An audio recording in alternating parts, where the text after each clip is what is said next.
हम काली काली महाकाली कालिके परमेश्वरी सर्वानंद करे देवी नारायणी नमस्तुते। ओम ह्रीं क्लीं छीं ह्रीं ह्रीं ह्रीं ह्रीं। सभी लोगों को जय श्री राम, जय हनुमान जी महाराज की। आज हम आपको एक विशेष विद्या के बारे में बताने वाले हैं जो कि बहुत ही गुप्त विद्या मानी जाती है, कजली विद्या। कजली विद्या एक खास किस्म की विद्या है जिसे बुंदेलखंड में, कलकत्ता में और अन्य क्षेत्रों में इस विद्या का प्रयोग किया जाता है धन खोदने के लिए। जमीन के नीचे का धन देखने के लिए इस विद्या का प्रयोग किया जाता है।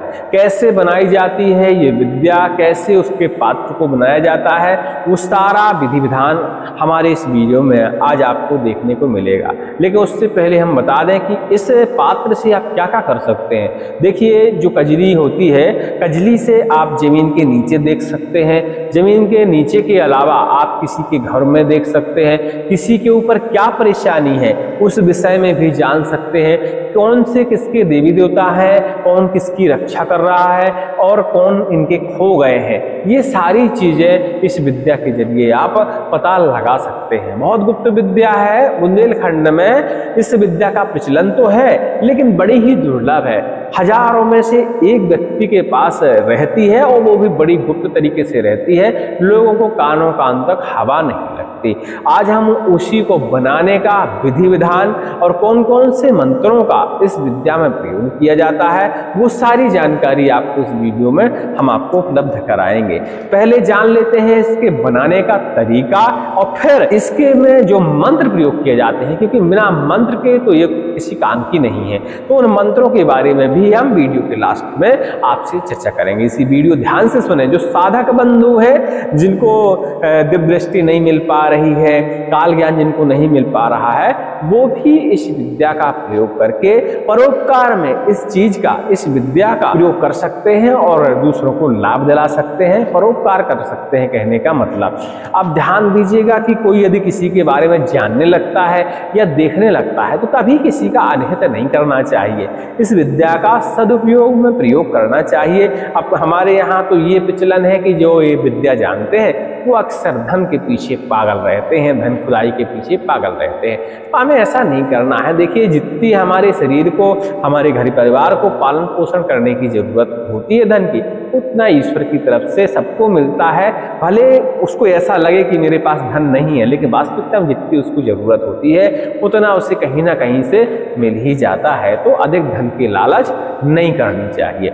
चलिए इसको बनाने का विधान समझते हैं, बाकी चर्चाएं हम इसको बनाने के लिए देखिए कुछ सामग्री की आवश्यकता पड़ती है, जैसे कि गन्ना की जड़, लट जीरा, नागधोन, आक, बरियारी, थूहड़ और बरगद, इन सभी औषधियों की जड़ों की आवश्यकता पड़ती है।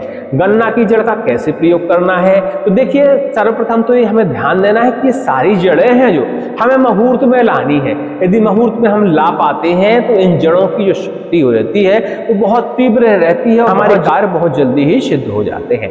तो हमें कौन कौन से मुहूर्तों का चुनाव करना चाहिए, तो इसमें देखिए किसी भी रविवारी अमावस्या का चुनाव आप कर सकते हैं या पुष्य योग का भी चुनाव कर सकते हैं, सर्वार्थ सिद्धि योग का भी चुनाव कर सकते हैं। ऐसे योगों का आप चुनाव करेंगे तो अति उत्तम माना जाता है। इन औषधियों को लाने का जो हमारा दिन है वो अच्छा माना जाता है। सर्वप्रथम गन्ना की बात करें, यदि गन्ना आप किसी के खेत से लाने वाले हैं तो रविवारी अमावस्या, और जब नहीं मिलता है रविवारी अमावस्या का दिन तो किसी भी रविवार के दिन भी आप ला सकते हैं। डिठोनी एकादशी के दिन ला सकते हैं, दीपावली के दिन ला सकते हैं, होली के दिन ला सकते हैं। बहुत सारे मुहूर्त होते हैं, देखिए आप किसी भी अच्छे मुहूर्त में ला सकते हैं। तो गन्ना की जड़ मतलब गन्ने का जैसे हिस्सा होता है वो नीचे तरफ उसमें जड़ें होती हैं, वो हिस्सा हमें इतनी साइज में कटवा के ला लेना है। देखिए अब आसपास आपके खेत नहीं है तो गन्ना देखिए सभी जगह मिल जाता है। गन्ने का जूस मार्केट में आजकल हर जगह मिलता है। गन्ने वाले की दुकान पर जाइएगा तो अक्सर देखा होगा मोटे वाले हिस्से हिस्से में छोटी छोटी सी चारों तरफ जड़ें निकली होती हैं, उसी हिस्से की एक इतनी गंडेली आपको कटवा के उससे ला लेनी है। रविवार के दिन ही लाएंगे तो अच्छा माना जाएगा। ठीक है, गंडेली को ला लीजिए, छिलके उसके उतार दीजिए और छिलके उतारने के बाद उसके छोटे छोटे टुकड़े करके और बढ़िया से धूप में उसे सूखने के लिए रख दीजिए। लठजीरा यानी अपमार्ग जिसे कहते हैं, तो आप इसकी जड़ भी हर जगह उपलब्ध है, इसकी जड़ भी आप ला सकते हैं। नागनौन के बारे में भी आपको हमने बताया है, नागनौन की जड़ की भी इसमें आवश्यकता पड़ती है। और नागनौन अक्सर लोग घरों में, क्यारियों में, शो पीस में जरूर लगाए रहते हैं। तो नागनौन की थोड़ी सी जड़, आक की जड़ यानी आक, सफेद आक की जड़ भी आप इसमें ला सकते हैं। नहीं, जंगली आक भी आपका चल जाएगा, कोई दिक्कत नहीं। बरियारी का पेड़, बरियारी का पेड़ बहुत शुभ होता है लक्ष्मी आगमन के लिए और भूत प्रेत बाधाओं से लड़ने के लिए बरियारी के पेड़ का उपयोग किया जाता है। तो बरियारी की जड़ भी इसमें आपको प्रयोग करनी है। थूहड़ का जड़, थूहड़ की जड़ में भी लक्ष्मी का आगमन होता है। जिसके घर में थूहड़ की जड़ रख दी जाती है अभिमंत्रित करके, उसके घर में धन की कमी कभी नहीं होती। तो थूहड़ की जड़ का भी प्रयोग करना है। बरगद का वृक्ष की जड़, बरगद के वृक्ष की जड़ देखिए पाताल में रहती है, आधी आकाश में रहती है, मतलब आधी जमीन पे रहती है, आधी पाताल में रहती है। इसमें ऐसे तत्व होते हैं कि वो हमें जमीन के नीचे भी दिखाती है और जमीन के ऊपर भी दिखाती है। तो बरगद की जड़ का भी हमें प्रयोग करना है। तो सारी जड़ें जो है हमें रविवार के दिन लाने का प्रयास करना है, या कोई शुभ मुहूर्त मिल जाता है तो शुभ मुहूर्त में आपको ला लेनी है। सभी जड़ों को ला करके इनको बढ़िया से, गन्ना को छोड़कर सभी को बढ़िया दूध से, दही से, पंचामृत से स्नान कराना है। धूप दीप नैवेद्य दिखाने के बाद इन सारी जड़ियों को आपको सूखने के लिए रख देना है। तो देखिए हफ्ते भर तो लग ही सकता है, गर्मियों का दिन है तो 2 दिन में भी सूख सकता है, लेकिन हफ्ते भर यदि आपका अलग मौसम में लग रहा है तो कोई दिक्कत नहीं, हफ्ते भर बाद आपको रविवार मिल ही जाएगा। तो रविवार के दिन इन सारी औषधियों को, मैं गन्ने की जड़ को, तो आप किसी पात्र में रख के इनको जलाना है कोयला बनने तक, राख नहीं करना है, इनका कोयला बनने तक पकाना है, इनको आग में जलाना है। कोयले की आग आप पहले से जला लीजिए, गऊ के गोबर के कंडे जला लीजिए, उसी के ऊपर बढ़िया इनको रख दीजिए। जब आपको लगे कि ये कोयला बन गए हैं तो इन कोयलों को आपको निकाल लेना है। गन्ने की जड़ को भी, लठजीरा को, नागनौन को, आग को, बरियारी को, थूहड़ को, बरगद को।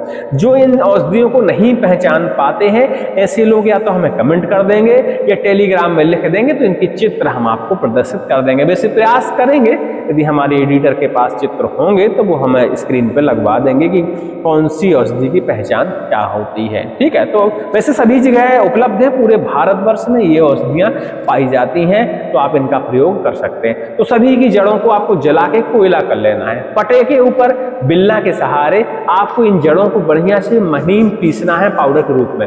जब ये कोयला हो जाएगा तो बढ़िया पाउडर इनका कोयले के रूप में बन जाएगा। इस पाउडर को आपको बढ़िया से एक स्टील की डिब्बी में, जो काजल वगैरह की डिब्बी होती है, इतनी साइज में आप ले सकते हैं, प्लास्टिक की भी ले सकते हैं, धातु की यदि लेते हैं तो अति उत्तम मानी जाती है, कॉपर की हो गई, स्टील की हो गई, ऐसी किसी भी धातु की आप एक डिब्बी ले लीजिए और ये जो कोयला है उस डिब्बी के अंदर आप डाल दीजिए।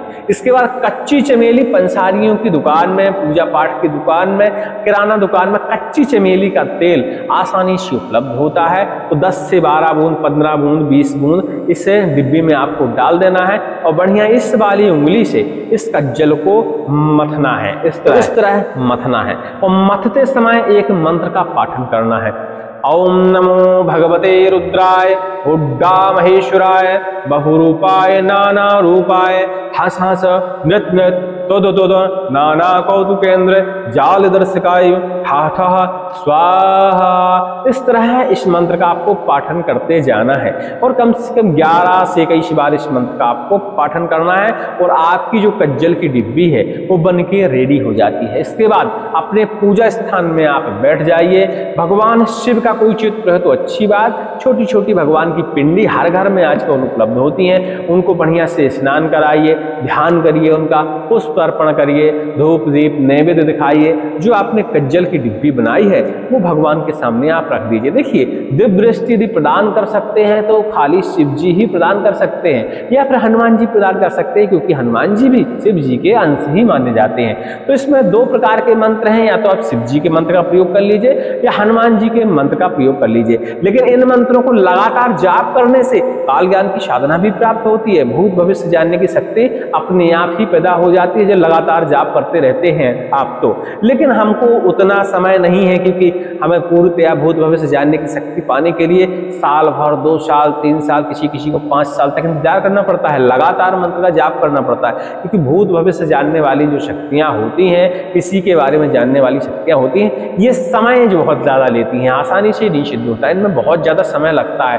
साल भर से पहले तो हमने किसी को भी सिद्ध होते हुए आज तक नहीं देखी है। तो हमें ध्यान देना है कि हमको सिर्फ अपनी डिब्बी को एक्टिव करने के लिए, जो कजली का पात्र है, इसको एक्टिव करने के लिए इन मंत्रों का प्रयोग करना है। तो दोनों मंत्र हम बता ही दे रहे हैं और दोनों मंत्र हम डिस्क्रिप्शन में भी लिख देंगे, आप देख लीजिएगा, ठीक है। ओम नमो भगवते रुद्रावताराय महाबलाय आंजनेयाय वायुपुत्राय कौशलेन्द्रानुचाराय साप्रतं स्वात्मानं दर्शय दर्शय सत्यं वद वद स्वाहा राम ओम नमः। इस तरह का देखिए हनुमान जी का मंत्र हो गया ये। इसके अलावा ये तो आपको पुराना वाला मंत्र हमारा पता ही है, जिसका हम हमेशा प्रयोग करते हैं। ओम नमो भगवते रुद्राय महेश्वराय बहुरूपाय नाना रूपाय हास हास नृत्य नृत्य तोद तोद नाना कौतुकेन्द्र चाल दर्शकाय ठाठा स्वाहा। ये 2 मंत्र हैं, दोनों में से आप किसी मंत्र का भी पालन कर सकते हैं और चाहे तो दोनों मंत्र का कर सकते हैं, कोई दिक्कत नहीं। तो डब्बी भगवान के शिव के सामने, पिंडी के सामने आपको रख देनी है। डिब्बी का भी ऊपर से स्नान, ध्यान, अच्छा पुष्प, ये सारी चीजें विधि विधान से आपको पूजा करनी है। रुद्राक्ष की माला लेनी है, आसन पे बैठ जाना है और जो कि हमने आपको मंत्र अभी श्रवण कराया, 2 में से 1 मंत्र चुनिएगा, दोनों को जरूरी नहीं है, 2 में से 1 मंत्र चुन लीजिएगा। और आपको 11 माला जप करनी है और 1.25 घंटे का काम है। 1.25 घंटे में या 2 घंटे में आपकी 11 माला संपूर्ण हो जाती है। फास्ट पढ़ने का प्रयास करिएगा तो जल्दी और हो जाती है। ओम नमो भगवते रुद्राय महेश्वराय बहुरूपाय नाना रूपाय स्वाहा। मतलब बहुत फास्ट पढ़िएगा तो बहुत जल्दी ही आपकी माला कंप्लीट होती है। लेकिन फास्ट पढ़ने का ये मतलब नहीं है कि आप अपना ध्यान भंग करें।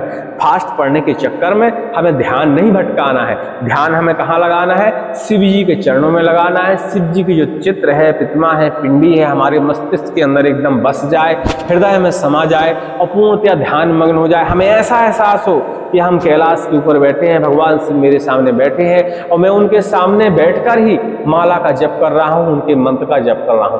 ऐसा हमारे अंतरात्मा में एहसास होना चाहिए, मतलब ऐसी मन में भावना होनी चाहिए। ऐसा आपको लगना चाहिए किसी विशेष मंदिर में आप बैठे हैं, भगवान शिव का वहां पिंडी रखा है और उसी के सामने हम बैठकर भगवान की आराधना कर रहे हैं और इधर माला भी जप रहे हैं। मतलब पूर्णतया ध्यान मग्न होना पड़ेगा, तभी आपको ऐसी शक्तियां मिलती हैं। जब तक आप ध्यान नहीं लगाएंगे, ध्यान आपका इधर उधर भटकता रहेगा तो कोई शक्ति नहीं मिलती, कभी भी मंत्र सिद्ध नहीं होते। तो इन सब चीजों का आपको ध्यान देना है। तो आप बैठे तो आप अपने घर में हैं, लेकिन आप ध्यान किसी भी मंदिर का, किसी भी पिंडी का, शिव जी का किसी भी तरह कर सकते हैं। इसके बाद अपनी माला लीजिए और बढ़िया माला का ध्यान दीजिएगा। जमीन में टच नहीं होनी चाहिए, किसी पात्र के ऊपर रखिएगा या गौमुखी का इस्तेमाल करिएगा और बढ़िया से आप जप करिएगा। इस उंगली का प्रयोग माला में नहीं करना है, हमें इतनी उंगलियों का प्रयोग करना है, ठीक है। ध्यान दीजिएगा, आप 2-4 बार करेंगे तो प्रैक्टिस आपकी हो जाएगी। जब माला आपकी 11 माला संपूर्ण हो जाए तो इसके बाद थोड़ी सी अग्नि आप जला लीजिए और उसी मंत्र की कम से कम 51 टाइम या 108 टाइम आप आहुतियां शुद्ध घी की अग्नि में, गाय के गोबर का कंडा होना चाहिए, ये आपको ध्यान देना है और बढ़िया शुष्क में आहुतियां आपको लगा देनी। संविदा भी ले सकते हैं, पलाश की लकड़ी ले सकते हैं, आक की लकड़ी ले सकते हैं, आम की लकड़ी ले सकते हैं, पीपल की लकड़ी ले सकते हैं। संविदाओं का भी प्रयोग आप कर सकते हैं और बढ़िया से आपको 108 या 51 आहुतियां आपको भगवान भोलेनाथ की इसी मंत्र से डाल देनी है। ओम नमो रुद्राय महेश्वराय बहुरूपाय नाना रूपाय नाना जाल दर्शकाय ठाठा स्वाहा। इस तरह आइएगा और आहुति अपनी डालते जाइएगा। जब आपकी आहुतियां पूर्ण हो जाएं तो भगवान शिव से प्रार्थना करिएगा कि भूत भविष्य जानने की शक्ति, दिव्य दृष्टि, तीसरा नेत्र सिर्फ आपके पास ही है महाराज, उसमें से थोड़ा सा तिनका सा अंश इस डिब्बी में, इस पात्र में डाल दीजिए या मुझे प्रदान कर दीजिए, जिससे मैं लोगों की समस्याओं का हल कर सकूं। बहुत लोग परेशान हैं, उन परोपकार में इस चीज का प्रयोग कर सकूं। ऐसी बढ़िया अपने शब्दों में देखिए प्रार्थना करिए। सब व्यक्ति, हर व्यक्ति के शब्द अपने अपने अलग अलग होते हैं। बढ़िया से प्रार्थना करते हुए और भगवान को प्रणाम करना है, अपने आसन के नीचे जल छिड़कना है और अपने स्थान से आप उठ सकते हैं। ध्यान दीजिएगा इसे डिब्बी का यानी इसका जल की डिब्बी का प्रयोग कैसे करना है। देखिए, यदि वास्तविकता में आपको यह मंत्र सिद्ध हो जाता है तो उस डिब्बी के अंदर आपको ही दिखने लगता है, कोई दिक्कत नहीं। कई बार होता है, हमने ऐसा देखा है कि उल्टे उनका जन्म हुआ भी नहीं है तब भी उनको दिखाई देने लगता है, लेकिन इसके जो 80% 90% प्रमाण देखने को मिलते हैं। कोई उल्टा जन्मा हुआ बालक हो, बालिका हो, उसको यदि उस डिब्बी को पकड़ा दिया जाए, पुरुष हो स्त्री हो कोई भी उल्टा जन्मा हो, उसको यदि वो डिब्बी आप पकड़ा देते हैं और इसी मंत्र की 11 बार उस डिब्बी के अंदर आप उनको लगाते हैं, धूप जलाकर, दीपक जलाकर, तो जो भी आप पूछेंगे उस व्यक्ति को सारी चीजें दिखाई देने लगती हैं। चाहे आप जमीन के नीचे का देखें, आसमान का देखें, किसी के घर में झांके, किसी के ऊपर क्या बला है उसके बारे में पता लगाएं, आपके स्वयं के देवी देवता कौन कौन है उनके बारे में पता लगाएं। मतलब सब कुछ उसमें आप फिर देख सकते हैं, लेकिन बताएगा कौन? जो डिब्बी पकड़े रहेगा, जिसे उससे सारी चीजें दिखाई देंगी।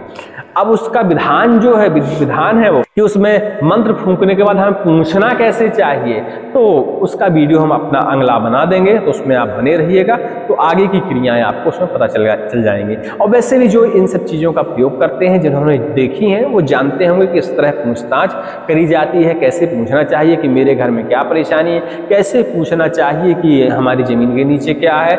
ये सारी चीजें उस डिब्बे में सब उसको दिखाई दे जाती हैं, कई बार स्वयं को भी दिखाई देती हैं, और लेकिन उल्टे जो जन्मे हुए लोग होते हैं उनको तो 100% दिखाई देती है। तो आप उल्टे यदि नहीं भी जन्मे हैं, लेकिन इन मंत्रों को सिद्ध करने के बाद आप किसी उल्टे जन्मे हुए व्यक्ति के हाथ में वो पकड़ाकर आप इन सब चीजों का लाभ ले सकते हैं। उसे अपना सहयोगी बना लीजिए और कुछ भी देखिए, कुछ भी बताइए, वो आपके ऊपर निर्भर करता है। उम्मीद करते हैं कि हमारी बात को आप समझ गए होंगे।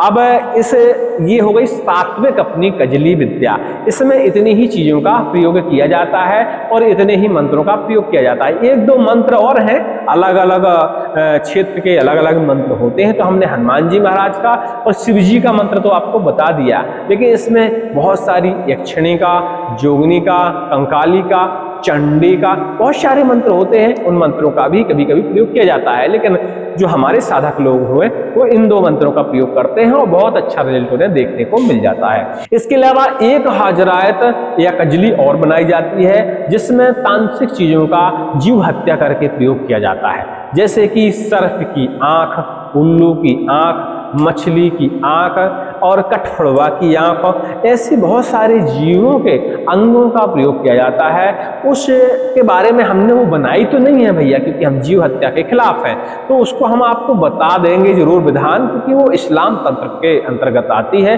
हिंदू तंत्र के अंतर्गत भी आती है। इसमें तांत्रिक पूजा जो लोग करते हैं वो भी इसे ऐसी हाजराए चीज को बनाते हैं, ऐसी कजली को भी बनाते हैं। वो अलग अलग नामों से अलग अलग क्षेत्र में प्रचलित है। तो जो जानना चाहता है उसे हम विधि विधान और बनाने का तरीका बता सकते हैं, बल्कि सलाह नहीं देंगे। जब हमारा सात्विक तरीके से औषधियों के जरिए काम हो रहा है तो हम जीव हत्या क्यों करने जाएं? एक नाग इष्ट या देव के बराबर होता है, उसकी हत्या हम क्यों करेंगे? हमारे शिव जी के गले का हार है तो हम उसकी हत्या क्यों करेंगे? क्योंकि जब उसकी आंख आपको चाहिए होगी भैया तो उसकी तो हत्या करनी पड़ेगी।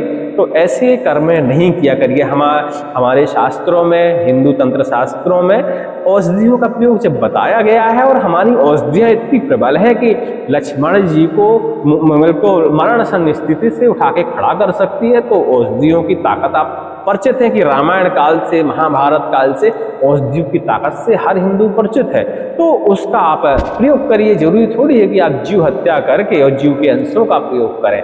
तो उम्मीद करते हैं हमारी बात को आप समझ गए होंगे।